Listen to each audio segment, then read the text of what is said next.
तो जैसा कि साथियों हम बात कर रहे थे वास्तुकार और शिल्पी की, कुंभलगढ़ जो दुर्ग है उसके वास्तुकार और शिल्पी की बात करते हैं। वास्तुकार शिल्पी मतलब क्या होता है? जिस प्रकार जो मकान होता है उसका जो कारीगर मेल तैयार करता है मकान, उसी प्रकार जो दुर्ग का मेल तैयार करने वाला होता है उसे क्या कहते हैं? वास्तुकार या शिल्पी होते हैं। ठीक है, और वास्तुकार शिल्पी जो कुंभलगढ़ दुर्ग है उसका कौन था? उसका था मंडन। कौन था? मंडन था। साथ साथ में आपको रिपीट करते हुए याद करना है। ठीक है, कुंभलगढ़ प्रशस्ति। अब कुंभलगढ़ प्रशस्ति, प्रशस्ति मतलब क्या होता है? पहले तो ये समझो, प्रशस्ति मतलब प्रशंसा में लिखा गया जो लेकर राजा महाराजा जब जो किले बनाते थे उसमें क्या होता था कि वो प्रशस्ति का निर्माण करवा देते थे। ठीक है, तो प्रशस्ति का मतलब प्रशंसा में लिखा हुआ लेख। तो उसके लेखक कौन है? महसेर। कौन है? महसेर। कब लिखी थी? 1460 में। 1460 में। अन्य नाम क्या है इस कुंभलगढ़ जो दुर्ग है उसके? ये जो मैं पहले लेके लाया हूँ, क्या हुआ था कि पिछले वीडियो जो मैं पढ़ा रहा था वो कट गया था, इस कारण मैंने इस वीडियो में पहले से लिख लिया था। अन्य नाम बात करूं तो मेवाड़ की संकटकालीन राजधानी है।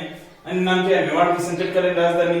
मेवाड़ व मारवाड़ की सीमा पर रही है। मेवाड़ की संकटकालीन राजधानी कैसे है? मेवाड़ की संकटकालीन राजधानी समझो थोड़ा। जैसे ये मान लो राजस्थान है, ठीक है, ये राजस्थान है। अब क्या होता था कि यहाँ पर राजसमंद है, तो यहाँ पर है ये मेवाड़ है पूरा। अब मेवाड़ में जैसे यहाँ पर चित्तौड़गढ़ है। अब चित्तौड़गढ़ पर जब हमला होता तो जब होता तो जो राजा महाराजा थे वो यहाँ से निकलकर इसमें शरण ले लेते कुंभलगढ़ वाले दुर्ग में। तो इसलिए इस जो दुर्ग है कुंभलगढ़ उसको मेवाड़ की संकटकालीन राजधानी कहते हैं।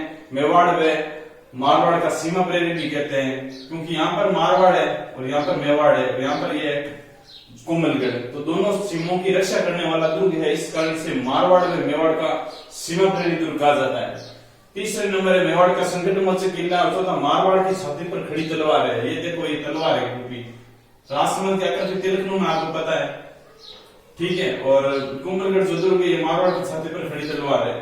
आजकल क्या है, एग्जामिनर घुमा फिरा के क्वेश्चन पूछ लेता है, इसलिए मैंने ये लिख दिया है साथ में। अब बात करूं कुंभलगढ़ दुर्ग में प्रमुख महलों की, तो महल है बादल महल है, झाली रानी का माल्या है, कटारगढ़ है, मामादेव कुंड है। ये चार इंपोर्टेंट महल है इस कुंभलगढ़ दुर्ग में। ठीक है, पहले देखो आप बादल महल। बादल महल की झुनी कचहरी में क्या हुआ था? महाराणा प्रताप का जन्म हुआ था। कब हुआ था? 9 मई 1540 को, विक्रम संवत 1597 को। ठीक है, बादल महल की झुनी कचहरी में महाराणा प्रताप का जन्म हुआ था। झाली रानी का क्या है? यहाँ पर माल्य स्थित है। झाली रानी का माल्य याद रखना इंपोर्टेंट है। रानी सुमतिबाई की स्मृति में ये झाली रानी का माल्य निर्माण करवाया गया था राणा कुंभा द्वारा। कटारगढ़ स्थित है यहाँ। कटारगढ़ किसे कहते हैं? कटारगढ़ एक कुंभलगढ़ में स्थान है जो कुंभलगढ़ का सबसे ऊंचा स्थान है और महाराणा कुंभा का निजी आवास स्थान है। और क्या इसमें कुंभलगढ़ का सबसे ऊंचा स्थान देख लिया, कुंभा का निजी आवास देख लिया, मेवाड़ की आंख हो गई। ठीक है, अब बात करूं मामादेव कुंड। मामादेव कुंड कहां पर है? कुंभलगढ़ में। मामदेव कुंड कहां पर है? सिवाना बाड़मेर में। मामादेव और मामदेव में थोड़ा सा नाम का डिफरेंस है। और उद्धव द्वारा यहाँ क्या की गई? कुंभा की हत्या की गई। ठीक है, तो कुंभा उद्धव क्या हो गया? मेवाड़ का पितर था।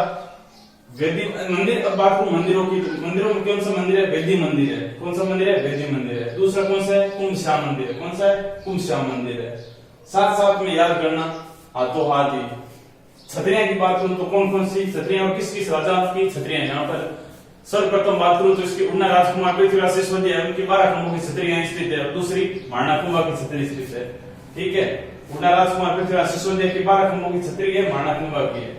अब बात करूं कुंभलगढ़ जो दुर्ग है उसकी दीवार की लंबाई और चौड़ाई कितनी है? दीवार की लंबाई की बात करूं तो लंबाई इसकी 36 किलोमीटर है और चौड़ाई की बात करूं तो 7 मीटर है। ये एक ऐसी दीवार है जो भारत की मान दीवार की जाती है, यानी कि चीन के बाद दूसरी जो लंबी दीवार है वैसी कुंभलगढ़ दुर्ग की दीवार को कहा जाता है। ठीक है, और क्या विशेषता इस दीवार की?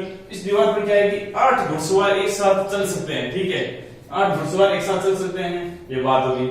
अब बात करूं इस कुंभलगढ़ दुर्ग के बारे में कथनों की, तो 2 कथन कहे गए हैं। एक तो कहा था अबुल फजल ने और दूसरा कहा था टोड साहब ने। अबुल फजल ने क्या कहा था कि यह दुर्ग इतनी बुलंदी पर बना हुआ है कि नीचे से ऊपर की ओर देखने पर सिर की पगड़ी गिर जाती है। ये नीचे आप ऊपर देखा ना कहीं लगे सिर माथे पगड़ी पेरोड़ी उन पाई गिर जावे, इतना ऊंचा है वो। ठीक है, सेकंड कथन है जेम्स टोड का। टोड साहब कहें क्योंकि और उसको दुर्ग है नहीं, इन्होंने इसकी तुलना एस्ट्रोगन दुर्ग से की है। एस्ट्रोगन दुर्ग से की है, एस्ट्रोगन दुर्ग से की है। किसकी तुलना? कुंभलगढ़ दुर्ग की। किसने की है? जेम्स टोड ने। ये सब ध्यान रखना। ये हो गया मोटा मोटी कुंभलगढ़ दुर्ग के बारे में। कल भी अध्ययन किया था और आज भी अध्ययन किया है। अब बात करो कुंभलगढ़ दुर्ग में विशेष क्या है याद रखने के लायक है। देखो मैंने 3 पॉइंट बनाए हैं। एक तो महाराणा प्रताप का जन्म हुआ था कहां पर, कुंभलगढ़ में 9 मई 1540 को। दूसरा क्या, महाराणा उदय सिंह का राज तिलक हुआ था, महाराणा उदय सिंह का राज तिलक। तीसरा, उदय द्वारा पिता कुंभा की हत्या करना, उदय द्वारा पिता कुंभा की हत्या करना। ये हो गया कुंभलगढ़ दुर्ग कंप्लीट। अब नेक्स्ट बात करेंगे हम अगले सेशन में चित्तौड़गढ़ दुर्ग के बारे में और उसकी विशेषताएं, निर्माणकर्ता कौन था, क्या विशेषताएं, कौन से महल है, कौन से मंदिर है, कौन सी छतें हैं। तो मैं अपना सेशन समाप्त करता हूं। धन्यवाद।